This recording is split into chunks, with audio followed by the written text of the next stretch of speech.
Wonderful. Thank you so much. What a beautiful venue, and I'm so happy to be here and thankful to be invited to moderate today with these wonderful other guests that we have. Right now we just know titles, so what I would love to do to start is just to dive in a little deeper and hear about what each of you guys are doing, because everyone here has a really unique story and are doing something really unique. So, Nathaan, if you want to start off, that would be great. Yeah, I'm happy to. And actually, before introducing myself, I'm going to introduce a colleague. So stay tuned. We're going to show a quick video. It'll all make sense in a minute. So hang on. Here we go.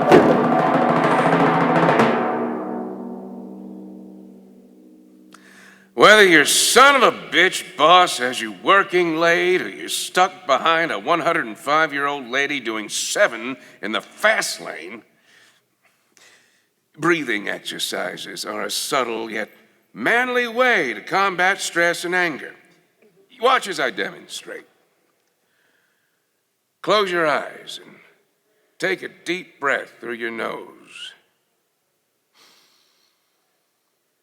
Feel the breath travel down your gullet and into your belly. Now, slowly exhale.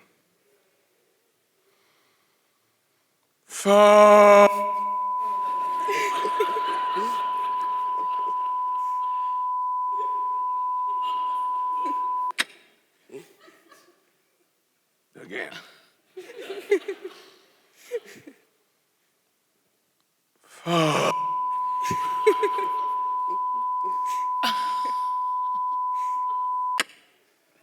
So that's my colleague, Dr. Rich Mahogany. Just show of hands, have everyone heard of mantherapy.org? Maybe a couple, just a few. So mantherapy.org, we were hired by the Department of Suicide Prevention in Colorado to address the high rates of suicide amongst working class men. When we looked into that data, we quickly learned that men unfortunately account for the majority of our suicides, and the most occur with a firearm. So if we wait till a man's in crisis and has a loaded firearm, we're not going to be able to do anything about it. So the challenge for us was, how do we get to men to get them talking about mental health long before that crisis occurs? And as you can probably tell from Dr. Rich, who we built as part football coach, part drinking buddy, and part therapist, we used humor as our side door. And we joke that he's the hardest working therapist in the world, having almost seen 1 million clients to date and had 300,000 men take his depression screening tool, which is a huge accomplishment. But zooming back out to myself very quickly, my name's Nathaan Demers. I'm a clinical psychologist, and what got me into this line of work is really being frustrated with our medical model, which we've adopted when it comes to mental health, and that we wait till something goes wrong and then we treat it. And I think physical health did a great job saying, you know what, let's treat high cholesterol instead of waiting till someone's in cardiac arrest. Why aren't we adopting that same approach? So Grit Digital Health is a combination of behavioral health experts, technologists, and marketing and communications folks. So mantherapy.org was our first platform, and from there we've expanded to have one for college students, another one for rural veterans, and a number of other projects along the way. So that's a bit about me. I'll turn it over. Wow, I loved watching that. So my name is Dr. Jessica Clements. I'm a psychiatrist, created using social media a handle named Ask Dr. Jess, and sort of stemmed from a similar line of thinking. In my training, what I found is that people, by the time I'm seeing them, are already suffering for a very long time with symptoms of depression, anxiety, and obviously I'm a Black woman, so populations of color, particularly the Black community, by the time we are seeking treatment, it's in the emergency setting. And so for me, I was avidly using social media to tell my own story about what it's like to go into medical school, and found that I was building a community of people who were very interested in my life, but also when I went into residency, my experience and expertise as a psychiatrist. And so from there, I started doing these lives on Instagram. I don't know how many of you all have an Instagram account, but if you do, there's a really great feature called Live, and you literally can go live at any moment and record yourself for an audience, for me, which has grown to over 50,000. Actually, we had 60,000 this weekend. And I talk about various components of life. I'll talk about toxic spaces. I'll talk about issues that my community really brings to my attention. And I'll give my thoughts as a psychiatrists and ways to navigate that.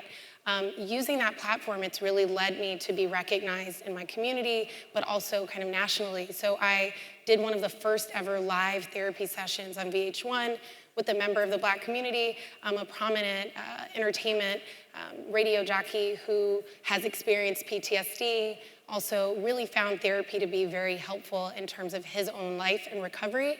And so together, he and I wanted to show the world how it's not so scary to talk to a therapist. And so I use, again, this platform to serve as a way to educate and also to reduce stigma from not treating anyone on social media. And good afternoon, everyone. My name is Aneela Idnani, and I'm co-founder of HabitAware, and I pull out my hair. So hair pulling is actually a mental health condition called trichotillomania. Most of you hopefully know that, but that level of awareness is one of our missions as well, is people don't understand that hair pulling, skin picking, nail biting, these are manifestations of stress and anxiety and soothing mechanisms, coping mechanisms. And I suffered for more than 20 years of my life. I hid it from friends and family because of the shame that I felt. And it wasn't until a few years ago my husband caught me without eyebrows, and we set out on a journey to make me better. And the product that we've created is Keen, which is a smart bracelet that helps you bring keen awareness to the person wearing the bracelet. It uses gesture detection technology to learn the behavior that a person does, and then it sends a vibration that's shifting it from the subconscious to the conscious mind so that now you can affect change. Now you can do the therapies that your therapist may be imparting on you in a session, whether it's putting on gloves before you get in the car so that you create a barrier, or doing a deep breathing exercise before you go into your math class that you know is a trigger for you. So people are actually starting to recognize and understand what their underlying triggers are, take control of these disorders, and actually live much better lives than they were previously. Because though these lives are not deadly, they do lead to you living a life that is not your best. They are still life-threatening in that sense. Thank you for sharing. I'll just share a little bit about me too. I'm Erin Barbossa, and I am also a clinical therapist. I practice in Ann Arbor, Michigan, and I also have a company where I bring therapists to the workplace to do proactive, preventative psychotherapy. And so in my practice, I'm also using telemedicine, both for that and then also my own practice. So today I think I might be able to contribute to the tech conversation about how clinicians are using telemedicine and what gifts that's bringing us, and also what drawbacks and what we are kind of watching out for. So hopefully today I'm hoping that our conversation can talk about the things that we're excited about or passionate about in using the tech space, but also where are the things that we're like, hey, let's make sure we're checking and balancing here. Let's make sure we're headed in the right direction. And I think that's what all of us are doing in our work. So I really want to also, we talked a lot about how important, all day we've been talking about how important destigmatizing is. And so Aneela, I feel like the courage for you to share your story today and really bring out trichotillomania and how that's had an impact on you. What is it like for you to really be sitting firsthand in what it's like to destigmatize? Yeah, like I said, for 20 years I hid my disorder. I never wanted anyone to think lesser of me because I had this issue where I pulled out my hair.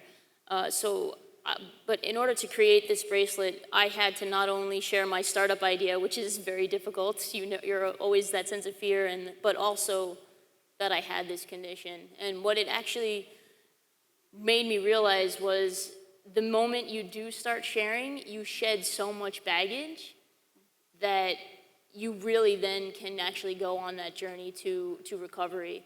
I think the more that you hold it in, the more that you try to hide, the more work you're doing to sort of build that wall, the harder it is for you to actually become the person you want to become, because you're so focused on that wall and not on the person that you want to become. So for me, it was really hard. It also wasn't a choice. My husband literally caught me. I was turning around to go get my eyebrow pencil, so he wouldn't see, and he was just like, where are your eyebrows? Like, what is going on?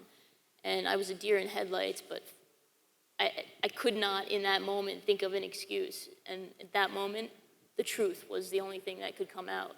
The beauty is I am now seeing young teenagers at these mental health conferences that we congregate at. They're so much more confident in themselves despite these disorders. There's this, when I grew up, I thought I am this issue, whereas now there's a little bit more of a separation and an understanding. And I think there's still tons of work we need to do in the mental health space, that people with diabetes can say they have diabetes, but people with depression, anxiety, PTSD, etc., you're always sort of seen as being flawed for having these disorders, when in reality it's still your body just manifesting in some way. In the same way that you have to learn to manage all these mental health conditions, in the same way you have to learn to manage diabetes, you have to live with it, you have to make the choices in order to manage the condition. It's the same exact thing. So why is there such a different perception? So that's part of our mission, is to help shatter that stigma. I know both of you are also doing work in really shattering the stigma. And do either of you want to add on to that or talk about what that's been like for you? Go ahead.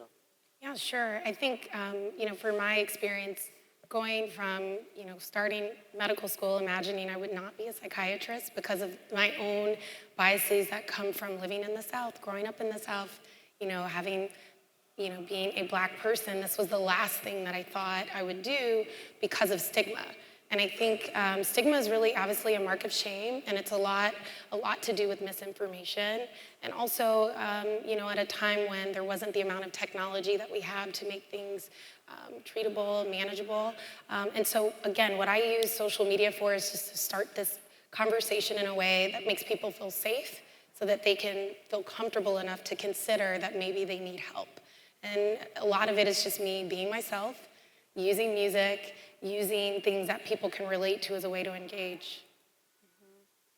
And just to share my perspectives, stigma reduction is obviously a huge piece of this process, and I think you can all see that Dr. Rich and our other platforms really do a good job talking to our target audience in their language. Because when we look at a lot of historical mental health campaigns, they're cloudy, rainy day, people alone in the field with their head down, and that's not something necessarily appealing that people want to look out for or move towards. So we do a lot of work using a human-centered research design process to say, how would a campaign look different for working-aged men compared to college students, compared to working-aged populations? And the second piece I think that's so important about stigma reduction is, great, we lowered stigma, but what's that next step? How do we now encourage help-seeking behaviors and then actually provide those connections to support? And one thing I think that's so exciting about technology is it can check all those boxes and do so at a pretty low cost. So that's, I think, the biggest thing that technology can contribute if we harness it in the right ways. Because we know 85 to 90% of individuals look up any sort of medical or physical health condition, physical or mental health condition before reaching out to a provider. So how about we make sure that they're evidence-based, they're quality, people want to use these resources to encourage those behaviors. Yeah, I think this idea of seeking help earlier, I think, is something we're also all talking about here. And I know that's really important to me as well, that, I got really frustrated when I just kept having people show up at my couch. By the time they got there, they were completely, having trouble functioning and really in crisis. And I was like, why do we go to the dentist twice a year to have our, teeth checked out, but we have no routine professional care for our minds? And that was a big concern for me. And so I started thinking about how can we get to people before they are really not doing well. And what also came to me was that the business world has a stake in that, because if we're treating people and getting them to have better levels of concentration, better sleep quality, better interpersonal skills, the things that come out of successful therapy are things that are going to help that productivity, presenteeism, all those things that were, have been discussed this morning and along the way. So, how do we get there before and get more information before things crumble? We don't have to let it get to that point anymore. So I think that's an important part. Dr. Jess, how do you feel like your social media platform is allowing you to do psychoeducation, if you're using the clinical term for it, with clients, or they're not your clients, but they're people out there in the universe who are connecting with you. What is that like for you? It's been incredibly rewarding. I mean, obviously, to do this without having really a lot of examples was pretty scary. But I always think about just the importance of really looking at the mission and looking at the need. There, again, stigma is part of the reason why people are not seeking help. And so I feel privileged to be able to use this platform in a way to provide psychoeducation, to your point, but that's also credible. And again, it's the drive, the theme of everything that I do is to encourage people to seek help. And so even the point that you shared with where do people go, at that point, is still the area that I think there's a lot of work to do within the field of mental health. But if I can just get people to feel comfortable enough to talk about it. I think for me, what's also been really interesting is so the lives that I've done on social media have also extended into opportunities to engage with people in the community. And so I'll interview different, oftentimes artists or celebrities about their life with the purpose of normalizing conversations about mental health. And so I'll get immediate feedback. People will send me a message or an email or stop me after the talk because I engage immediately after. And they'll say that after this conversation, I'm considering, going to see a therapist. Oh, I have a little bug on my head. I'm considering to see, a therapist. Otherwise, I've had someone stop me and say in the subway, after watching your live or hearing you on a podcast, I'd share with my family that I'm in therapy, and I learned my parents are in couples therapy. So it's been just a really interesting way to meet people where they are, and then I get that immediate feedback. That's so awesome. So it's been lovely. Yeah.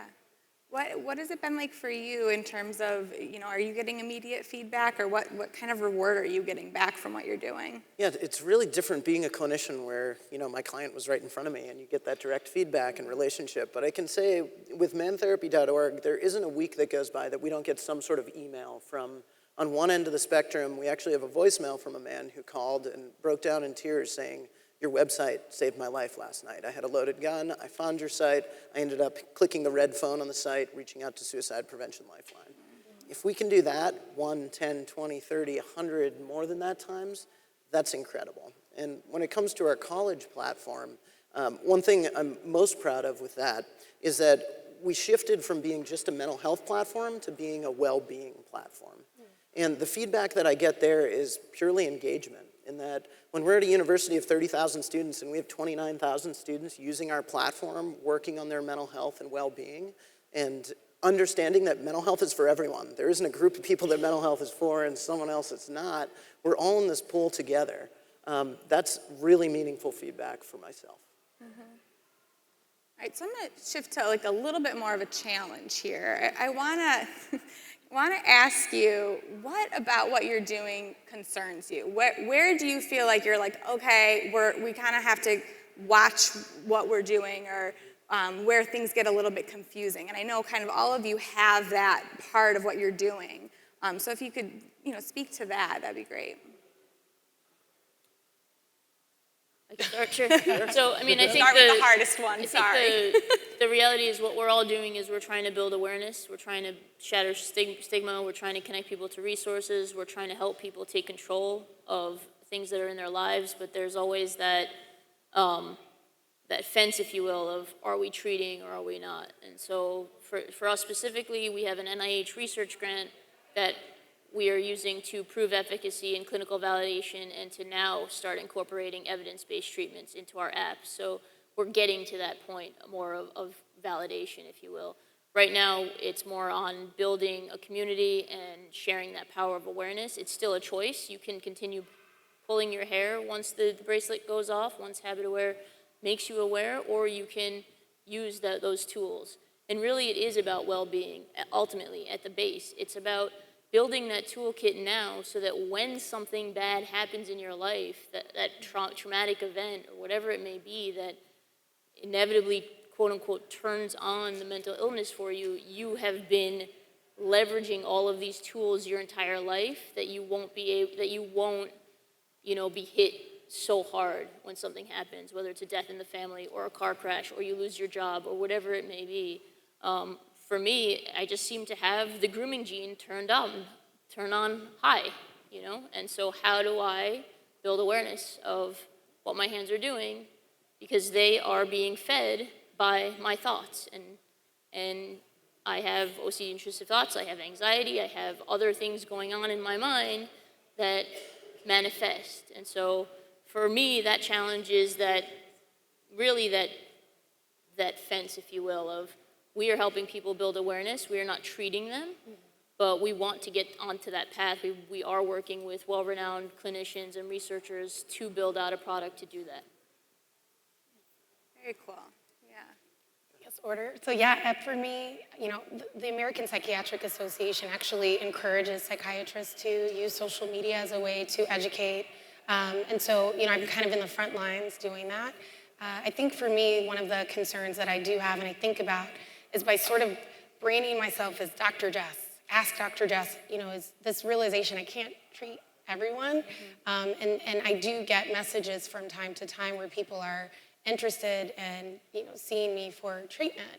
And, for me, now I'm really in a position where I'm recognizing I know how to engage with the community that's, engaging with my platform. They're already seeing me as a resource. They're coming to my live every Saturday or Sunday at 12 p.m. Eastern to talk about a topic, to see how normal it is, but where do they go? And so I touched on that earlier because in this country, there certainly is a deficit of psychiatrists. There certainly is a deficit of Black psychiatrists. And so part of it is just where can I send people once they are now ready to engage in treatment? So that's really the area that I think a lot about. I have some thoughts in terms of what I can do to broaden my resources that I do have in order to address that need. Yeah, and do you get pushback from other psychiatrists or other people who know what you're doing of where they're like, hey, is this what you should be doing? Or kind of what are their misconceptions? What would you want to say back to them? The great thing is APA has been really supportive. So I actually was asked to present at our annual conference just a couple of weeks ago, presenting my use of social media as a tool to educate and advocate. And I was surrounded by people who were very interested in doing that as well. But I think the fear is, if you are engaging with someone where you're now showing more of who you are, and if you're doing the kind of classical psychodynamic or psychoanalytic therapy, which, I don't do per se, that can affect how much a person can have a fantasy that then they can explore during treatment. But I also have supervision that says, what if you become pregnant? That's something that will also be in the room. I also point out, my name is Jessica Clements, and if you don't know anything about me, you may not imagine I'm a Black woman. So when you walk in to see me as your treater, that may be something that's in the room. So, for me, I think, people who are comfortable should try it. For those who aren't, this may not be a platform for them to use, but it is an opportunity for people to be available as experts and provide information that's valuable and valid. Yeah. So I'd say do it. First off, it's a great question, and I'm going to come at it from two perspectives. So one, I do think the intersection of behavioral health and technology has so much potential, and one thing that is a little bit concerning right now is a lot of people are getting into this space. Not everyone is bringing clinicians to the table into those teams. If you go to the App Store and type in stress, anxiety, depression, any of those things, there's going to be literally hundreds of apps that pop up. And as consumers, when was the last time you actually looked at who built this? Is it evidence-based? Are they using best practices, et cetera, et cetera? So I do think that the field as a whole has a lot of work to do when it comes to maybe it's licensing or a grading system for how those platforms work. From our programs more specifically, again, we raise awareness, we increase the likelihood of help-seeking behaviors, and then provide those connections. We make it very clear that we're not service providers, but then what about that very gray area where someone really relates to Dr. Rich, sends us an email saying, I'm in acute crisis right now, I want some help. Of course, the site has a crisis line. There's an email that comes back that says, this isn't monitored 24/7, here's Suicide Prevention Lifeline. But of course, when we do get those emails, and admittedly, we're not monitoring them all the time, my clinical hat, of course, I have some pretty strong feelings. But we are very much of the mindset of, we can help so many people with this. Literally, Dr. Rich could see everyone in this room all at the same time in a way that I could never do so. So the positives really outweigh that potential negative. And we have to just do a lot of thinking and be proactive and make sure that we're using safe messaging and warnings saying, no one's monitoring this, no one's reaching out, no matter what you disclose on this site. Okay, those are great. I can share too from my perspective of using telemedicine and doing telehealth, which is video therapy, just to be clear for everybody. I love it because it makes me more accessible to my clients who are traveling, who are working, who just choose telemedicine. That's the way they want to go. I get a lot of referrals from Lyra Health, if any of you were in the breakout section earlier with the woman from Lyft, she also talked about how they're using Lyra Health, but they're giving an opportunity for people to connect at just telemedicine. And I love it for that accessibility, but there do become challenges when I've got somebody who is, really in a moment. I call them a moment, but they're in a clinical moment where they're really in it, and I'm watching for their face, and I'm looking and seeing what's going on, and we're reading, and then it gets grainy, and I can't see their face. And now I'm like, oh, we're in this moment that now, and I can't interrupt it and be like, our signal looks bad. At this point, that's just not where, it wouldn't be a natural part of the session to do that. So there really are just logistical things about technology where it can get in the way, and we have to think about those and have to talk about that right from the get-go with our clients. But I would say overwhelmingly, people like the in-person, they want to be in person, but yet it keeps the continuum of care, so I'm not seeing somebody in person 1 week and then they travel for 3 weeks or they're in and out. It's like, oh, well, we can make sure I'm seeing you weekly and make sure we get all those appointments in. And I think it's been overwhelmingly a great experience, and I'm kind of bummed that some of my other fellow clinicians don't want to try it or are a little nervous about it. I'm like, listen, it's a really good thing. It's really helping us get more continuum of care, a better continuum of care. So that's where I would feel like that. I'm wondering on time if we should take audience questions now. I don't know where Sarah went, but what time is it? I think we have our time. 1:45. Okay, so so we're good then. Okay, well I would like to shift, since we kind of did the challenging part, let's talk a little bit more about what's making you hopeful about what you're doing. I thought that was, the idea of where are we feeling really positive about where the direction of where things are going. How do you feel like, Aneela, you feel really engaged and hopeful about? Yeah, so our company, HabitAware, is direct to consumer, and for me, that is where I see the most hope, where people who have these issues, they are taking action. They're not waiting for the system to be built to help them heal. They're taking action. They're going to Dr. Google. They're trying to find out what's going on and what solutions are available. They're finding us. They're sharing us within their community and support groups. Doctors are recommending us. So that is what brings me hope, that people are not waiting for other people to tap them on the shoulder and say, here is your solution, or here is your treatment plan, or they're taking action. And if they can't find a therapist in their area, they're not stopping there. They're going to continue to find what's right for them to take control. So that's what really excites me, is that technology has leveled the playing field in that sense, has created a way for people to get access who may be in places where you don't have a treatment professional that understands these specific behaviors. Because I myself have gone to a treatment professional and they said, why don't you just stop doing that? And I didn't go back to that person because they did not have the education needed to really treat me. And so that's really what brings me hope, is that people are leveraging technology to build that toolkit on their own rather than waiting for the system to catch up.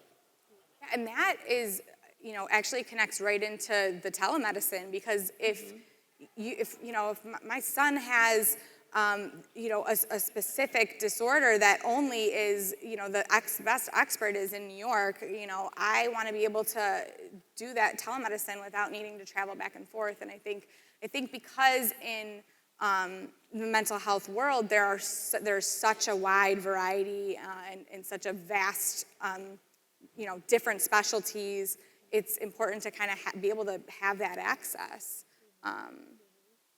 But what else is making you guys hopeful? One that's making me really excited is we started our organization about 5 years ago. And as I mentioned and have said over and over again, we're very much focused on the prevention side of things. And whether we were talking to a state about mantherapy.org, a college about our college platform, or an employer about what we made for employees, we often had to talk about the value of prevention before we could talk about our solution. And in the last 5 years, that's really changed to people coming to us and saying, oh, this prevention thing makes a lot of sense. So I think, we're shifting more to this prevention-based mindset, which I think we very much heard today. And I think technology can be such a good piece of that process. And having done a lot of work in rural areas, going back to strictly geography, I worked for a nonprofit that worked to bring quality mental health services to Alaska. Barrow, Alaska, anyone familiar? Most northern city. Like there's a whale on the beach with people. It's a wild world of 5,000 people. But imagine being the lone mental health professional in that city. It's a really hard place to go to, break in and earn the trust of the community. And then never mind if you have a rare condition that you need to see a certain specialist for. All of a sudden, we can do that with technology and do so scalably. So I think that's one of the biggest strengths that technology is bringing is scalability and the ability to engage in prevention-based services to the masses. And I think I don't have a whole lot to add to either of these. I mean, from my perspective, I use social media, which is obviously a form of technology. And what I think is really interesting about this platform is that it really is a community. You can form a community around an idea. For me, I formed a community around mental health. And I think about, since we are talking about the workplace, having an opportunity to talk at places like Facebook, finding groups like, the minority-focused interest groups or the Black interest groups. Resources like social media can be incredible, where they may not find a community that they feel very attached to in their workplace, but they can go onto social media and immediately connect with people from throughout the world who resonate with topics that, for example, I may talk about, or if more psychiatrists or other healthcare professionals would engage in this way, that they would talk about. So I think it creates an opportunity to sort of dismantle this idea that your community is immediately who you're surrounded by. If you don't feel, like for me, in medical school, I did not feel immediately connected to, my cohort, because I was one of 5 Blacks in the class of 101. And so for me, social media is where I immediately felt validated. I was able to find a community that made me feel like a rock star, that made me feel like, yes, you're in med school, this is incredible, and really, again, engage in a way that helped me feel more confident, and all of those things that I think we don't think about with social media and its potential benefits. I had one thing that made me think of. Great points. I think the other thing that it has the potential to do is it can bring psychoeducation and all these things to historically marginalized communities or communities that aren't looking for this information. I think that's so often overlooked, and I'm going to be a little bit blunt here, but when I think of psychology, it's a white middle class thing, and that's what therapy is. And all of a sudden with technology and psychoeducation and apps, just about everyone can download and have some sort of access to a mindfulness app, Headspace or something like that. So I think the access that we're able to expand into spheres that we historically have not done good enough jobs as a field of getting into and making our services accessible. Yeah, I think that's so important to say that as we move forward, we are starting to see more diversity when we have these opportunities open. Like with me, Lyra Health has sent me, because they're being proactive and preventative about things, and people show up and they're like, oh, my manager just said I should check this out. And I have seen the most diversity come through my door since working with them. And I just think it's because these are big tech companies and they've got a lot of diversity, and they're checking it out, like people of all walks from all over. And I think that that's really important that we're seeing that shift. And I think technology is for sure a part of that. And I think the onus is on the folks leading these to make sure that we're making them inclusive and going out of our way to make sure that these target these communities.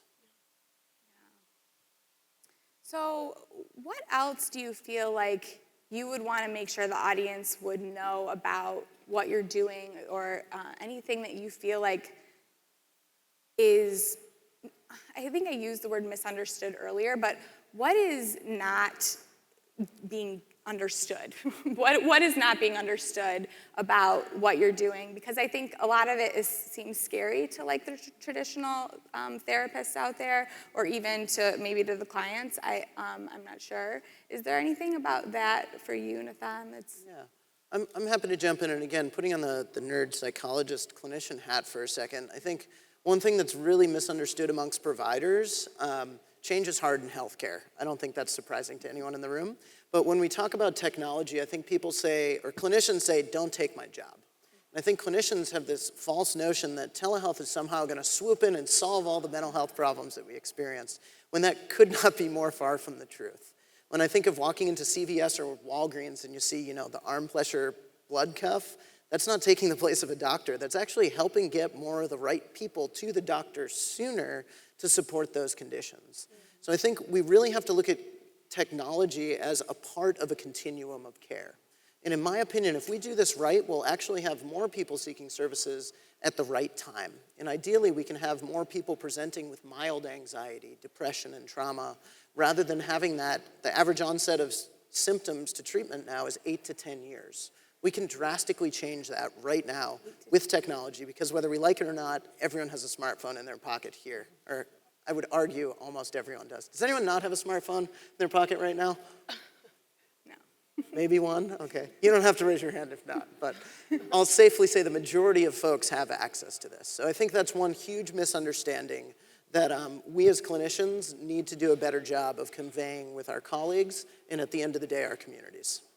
Do you think, though, that sometimes people who are using these apps, or more of a, I'll say a non-traditional, not going therapy face-to-face with someone, and not in a telehealth relationship that's one-on-one with one therapist, do you think that people think they're in therapy when they aren't really getting what they need? Like they have the misunderstanding that they're getting something and they're kind of doing something that actually isn't really what they need to be doing. Do you think that's an issue? So I personally don't. So Okay. I think, when we're designing these, we have to make sure that we say, as you do, this isn't treatment. This is a social media discussion. But let's zoom out and just take a medical model analogy. If I'm, let's say, overweight, have a bad diet, and I should be on medication for that condition, but for whatever reason I decide to start eating better and walking once or twice a day, that's a great step in the right direction. So if I'm anxious, depressed, whatever it might be, but I download an app or I'm using some sort of technology that's helping me take steps towards health, that's much better than nothing. So I would very much say that it's augmentative, and then ideally, if someone does engage enough, they can say, this app's helping me. I wonder if actually seeing a therapist or a psychiatrist would make me go that much further. So I think it's a step towards health. That makes sense. Did you have anything to add there? Yeah, I think I would also agree. I think for me, I'm in a little bit of a different situation, given I'm sort of putting myself in the front of that. And I will have people come up to me and say things like, I never want to miss my session with Dr. Jess. And, I'll do my best to reiterate that it should not take the place of seeing an actual provider. But I do look at it the way that you're describing, that it is an opportunity for people to just get a glimpse and maybe start to get a sense of what's going on internally. Maybe now they're going to think about meditation, yoga, other ways to help manage some of the stress that they're dealing with. But I don't think it should be a reason to shy away, because look at where we are now, right? We're in a crisis. So if we're shying away from things like technology, I think we won't see the benefits that we could see down the road from the resources that we have now. Yeah. Yeah, I would just add that anything that you do that's putting you on a positive path and a better trajectory is helpful, right? Even if you're you're just downloading an app to do mindfulness or breathing exercises. You're doing something that's that moment of self-care for you, and you're training yourself to plan for that moment every day. So you're starting to teach yourself how to be good to yourself. And if you can do that, then you can also start shifting how you talk to yourself, and it just sort of domino effects. And then you will maybe start picking up walking or drinking water or taking the salad instead of the burger. And these little things all add up to whole self-health. Yeah, it sounds like you guys are saying, like, if you're getting a taste, that's progress right there, and then you're gonna maybe want to have a little bit more or take a big gulp. And I think that makes a lot of sense. So we're at time now. We're at time to ask the audience questions, which I'm excited to hear from you guys. Just to make sure that, and our wonderful volunteer, Amy's gonna pass out the mic. Just ask one question just to make sure we have time for everybody's.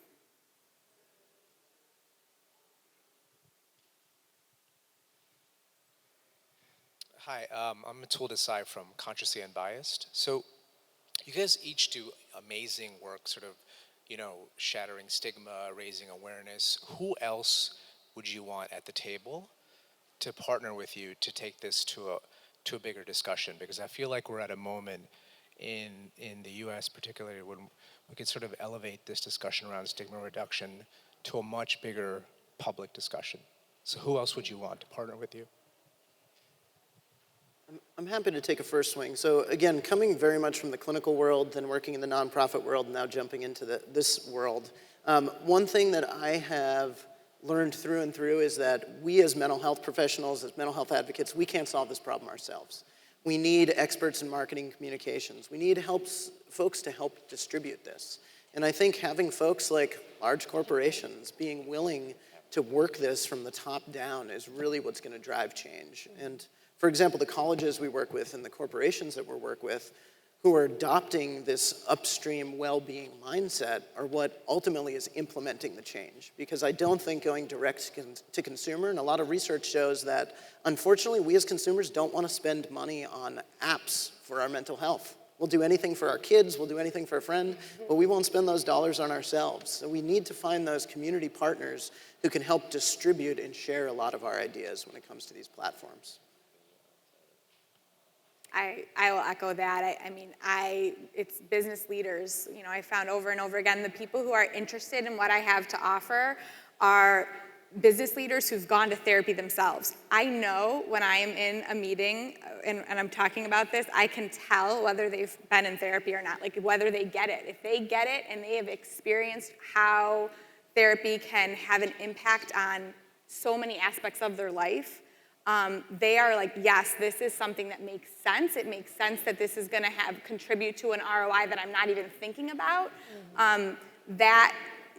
That's where it works. So those are the kinds of people who are engaged in the mental health world, who understand mental health, but are also business leaders who can start this ball rolling a little bit further. Stigma feeds off of a lack of education and a lack of empathy. And for me, storytelling is the way to kill those. Through storytelling, you build empathy, you build compassion, you build understanding. So I think we need people like the Michael Phelps of the world who raise their hand and say, I have depression. Or, Pete Davidson on Saturday Night Live who talks about bipolar disorder. We need people with these disorders to raise their hands and say, yes, I suffer from this.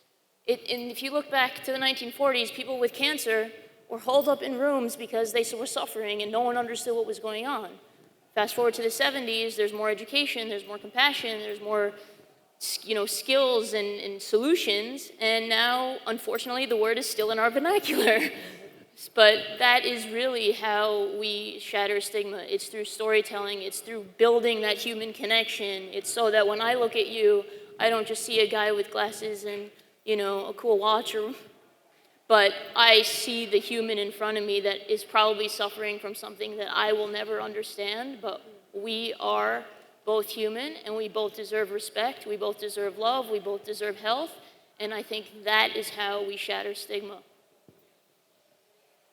Erin, we have one over here. Do you mind standing up? Hi, I'm Chris, thank you. So two-pronged question. Number one, I think one of the challenges, what I loved about your video, was half the population, the men, are told from the second we get out of the womb, if we talk about feelings, we're weak. If we cry, we're weak. If, anything that's not associated with me being macho, somehow I'm weak. And I don't think there's an app to solve that, right? And so I agree with you wholeheartedly. And then the other side of the challenge to me always seems like, clearly I'm not the guy that does all the physical wellness, but at least I'm aware of it, right? Like, if I go to the gym, I work out, I run, I ride my bike, whatever that's supposed to do well. But mental health doesn't appear to work that way. Like, you don't think of needing it until you need it. Until recently, and then this is sort of my question, going to your storytelling thing. I think one of the most amazing things that's happened for psychotherapy, proactive psychotherapy, is actually Howard Stern. For anybody that's been listening to him, he's come out recently. Of all the people on the planet, who would have thought? He was going 4 days a week. And the whole time I'm laughing. He was doing analysis, which is a very specific type of therapy where you go, 4 days a week. And the whole time I'm laughing, I'm like, 4 days a week. I go, that guy's got to be, what's going on there, right? And so that's the challenge. I don't know, there is no app for it. There is no technology for it. What gets the regular everyday consumer to think this is a healthy thing for me to do, which is why, like, I'm in recovery for a long time, and I always say I feel sorry for normal people, because normal people don't get to go to a meeting and for $1 get all the therapy I need 3 to 4 days a week for the last 26 years. It's the greatest thing ever. But until you've been there, how does your profession get that proactive thinking out there? I'm happy to take a first swing. Yeah, you can go. So the first thing is, what you're talking about is a culture shift. And we know culture is hard to change. But we do have some great historical examples of that. I think of wearing seatbelts. That wasn't a thing 30 years ago. And I think through Click It or Ticket, through modeling, through a number of actions at the cultural level, and it wasn't just public health professionals, it wasn't just police, it was across the board an effort to say, this is important, we need to start doing that. Now, most people wear seatbelts, and obviously policy was a big piece of that. But that's what we need, and I think that's what's exciting about something like we have here today, is we have people from all different players in this puzzle. And I think the more we can come together and unite and have these conversations and collaborate, the more likely we are to move the needle on changing that culture. And I do think that millennials are playing a big role in this, and we have to thank them for that, because they are starting to see and understand that doesn't have to be the way it is for men, that they don't have to, keep it inside. Again, when I see in my practice, I see younger men coming and being able to talk about this before they're in crisis. And I think that shift has happened maybe even in the last, I would even say 5 years. It really has. We have seen a rapid growth in this shift. So it's happening. And I do feel hopeful about that. Do you have any other? Erin, I have one over here. Yeah. Hello, good afternoon. I'm one of the marketing and communications folks that you mentioned. I'm from Aetna, and we talk a lot about the tools that we're going to make available to our members. Early on, you mentioned the depression screening tool, and you had great success. Can we talk a little bit more about the screening tools? How do you get people to engage in the tool? What are they supposed to do with that type of information? And what role does it play in the scheme of all of the digital resources you're going to provide to folks? Yeah, I think early intervention, so screening and then referral to treatment, is an essential part of the process, without a doubt. And the secret behind mantherapy.org and our other platforms is what we develop doesn't feel like taking a PHQ-9 or a Beck's depression inventory that you do at your doctor's office. When was the last time someone took a Beck's depression inventory just on a Saturday morning to see how they're doing? But when was the last time a millennial or person took, a quiz to see what your love language is, or a BuzzFeed quiz to see what your personality would be if you were a pie or something like that? So when we have Dr. Rich all of a sudden introducing this screening tool, and he does it in a really funny way, all of a sudden men are like, oh, this isn't a mental health tool, this is just like a fun, funny thing to do. And not only that, they're taking it and sharing it with a friend because it's funny. And there's some punchlines in there. And when you're finished, Dr. Rich actually gives you some personalized results in one of 3 conditions. So one thing we're very excited about with mantherapy.org is the CDC funded a $1.2 million 4-year longitudinal study to test just that question of, if I come through mantherapy.org, am I indeed more likely to reach out to therapy, to attend treatment than I am if I go to a normal behavioral health screening tool. And those results will be out this summer. They're looking overwhelmingly positive, but it speaks to, we as clinicians can't be making these alone. We need to bring in consumers and say, what would it take for you to take one of these screening tools? What's the value proposition for me taking 10 minutes out of my day to do that? And then also make it entertaining. All right, another question. Hi, my name's Nick, and I'm a college student, and I want to hear from all of you, but specifically Dr. Jess, because you have such a big presence on social media. I know a lot of people who are also in college who kind of use social media in a toxic way. Like, they'll constantly compare themselves to other people that they're seeing, like, oh, my friend's studying abroad in France, and I'm sitting here in my bed looking at their post. And just a lot of toxic tendencies with that. And also, I don't know if you all know what Finstas are. It's like a private Instagram you make to where you might have 10 or 30 of your friends follow it, and you could be sharing very personal things that might need to be a conversation you have with a professional, but you're leaving it in the hands of your close friends who are your followers. So I was just wondering what you all think is like a good way that college students and even high schoolers can like properly use their social media in that way. Yeah, I think that's an excellent question, and it's something I often get since I do use it as a psychiatrist. I think having conversations like what you've shared about your personal knowledge about how people are using it is important, because the further that I get away from, that part of my life, I may not be aware of the way that people are using it. So I think, colleges should certainly look at having more space for people to be able to talk about the way they're using it. I always advise people, if it's making you feel more anxious, if you're having trouble sleeping, if you're starting to feel bad about yourself, it may be time to take a break from social media. But I'm also a realist, and I know that may not be something that people would find themselves able to really do.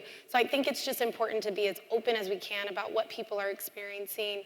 Unfortunately, we're not going to be able to solve these issues, I think, but because social media certainly is here to stay. But I think the more we can talk about it, the more that we can be aware of the issues and try to address them. Hi, she left the microphone with me. Okay. Very dangerous for her to do. Now, thank you very much. This is kind of a comment, and maybe for you to comment back on, but access to healthcare is so critical in this country, and particularly in Illinois. A lot of the funding goes for the very, very expensive, more crisis-based intervention. And in some degrees, if people can survive their acute crisis, they actually have a lot more options because they've been hospitalized. Or now the insurance companies, like, this is costing us a lot of money. How can we get this person into a partial hospitalization program, an IOP, a therapy? It's when people start like that slippery slope and they're calling and they're asking for therapy services and they get put on wait lists, interminable wait lists, 6 months, 9 months. Recently I heard that one of our local children's providers, for someone with Medicaid, it was like an 18-month wait to get their Medicaid kid into therapy. I have an 11-year-old and a 14-year-old. Thankfully, if I needed to, I could afford private therapy, but so many people can't. And so the work that you're doing to just get people to start asking these questions and seeking help is just so, so important. And, this is just kind of a hope that as a nation, as a state, we will begin to put more money into prevention, early intervention, and awareness activities so that maybe, over the course of a generation, we can stop people from utilizing all the crisis services because so many of them can get help much earlier in the process than they can right now. Go ahead. Well, sorry, it's really a comment that, I know that we had an opportunity to hear from Shirlene McCrae, and what I love since I'm in New York City is a lot of the work that she's doing is to look at how we can get intervention in early, right? So how can children in grade school begin to have conversations about mental health in a way that's normal. And to the question earlier, right, things like social media, they're experiencing that. We weren't, right? I had a cell phone, and I remember being astonished when I could send a text message out. So a part of it is earlier intervention and also policy, which I don't have any experience in, but I think that's an important way for us to think about how we can get their needs taken care of much more quickly. This conversation has just been so wonderful to hear about all these different ways that accessibility is becoming, that we're working towards accessibility in different ways. And I think you guys are all doing really unique things, and it was a pleasure to have you guys here. You are too. Okay. Thank you. All right. Thank you.